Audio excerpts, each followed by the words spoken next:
ગુજરાતના મુખ્યમંત્રી ભૂપેન્દ્ર પટેલ રવિવારે સુરતના મહેમાન બન્યા હતા. તેમજ સુરતના મહેમાન બનેલા મુખ્યમંત્રી ભૂપેન્દ્ર પટેલે બે અલગ અલગ કાર્યક્રમોમાં હાજરી આપી હતી, જેમાં સવારે 11 કલાકે વીર નર્મદ દક્ષિણ ગુજરાત યુનિવર્સિટીના કન્વેન્શન હોલમાં યોજાયેલા સાંસ્કૃતિક યોદ્ધા પુરસ્કાર અને સન્માન સમારોહમાં હાજરી આપી હતી અને ત્યાર પછી બપોરે કેનાલ રોડ પર આયોજિત શ્રીમદ ભાગવત કથા સમારોહમાં હાજરી આપી હતી અને સાંજે 5 વાગ્યે મુખ્યમંત્રી ભૂપેન્દ્ર પટેલ એરપોર્ટથી અમદાવાદ જવા રવાના થયા હતા. યુવાનો આની અંદર ભાગ લેશે તો ઘણો બધો, કારણ કે બધાએ જ્યારે આપણા ઉપર આવે છે, ઘણી વખતે શું છે કે આપણા ઉપર ના આવે ત્યાં સુધી આપણને થોડીક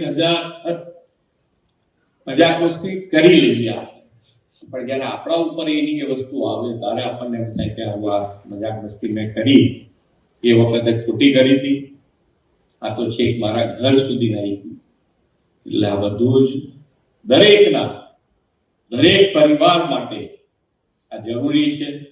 એકલા પુરુષો માટે જરૂરી છે એવું નથી, એકલા બહેનો માટે જરૂરી છે એવું નથી, એકલા યુવાનો માટે જરૂરી છે એવું નથી, એકલા વૃદ્ધો માટે જરૂરી છે એવું નથી. સમાજના દરેકે દરેક વ્યક્તિ માટે આ જરૂરી છે. આ યોદ્ધા પુરસ્કારથી આપણે શરૂઆત કરી રહ્યા છીએ કે આપણે આ યુદ્ધ પણ લડવું છે, સાથે સાથે જાગૃતિ પણ લાવવી છે. એમાં આપ સૌ સાથે મળીને સહકાર આપશો તો માનનીય નરેન્દ્રભાઈએ જે વિકસિત ભારત બનાવવું છે એ સંસ્કૃતિને વિરાસત તો કરી, વિકાસ તો કરો, પણ આપણી વિરાસત, આપણી સંસ્કૃતિને જાળવીને આપણે આગળ વધવું છે. એ પણ એમની નેમ છે. એની સાથે જો વિકસિત ભારત બનશે તો મને લાગે છે ત્યાં સુધી આપણે બધાને જે રીતે આગળ વધવું છે એમાં બધા સહભાગી થઈશું. એ જ અભ્યર્થના સાથે વિરમું છું. ભારત માતા કી જય. વંદે માતરમ. જય જય ગરવી.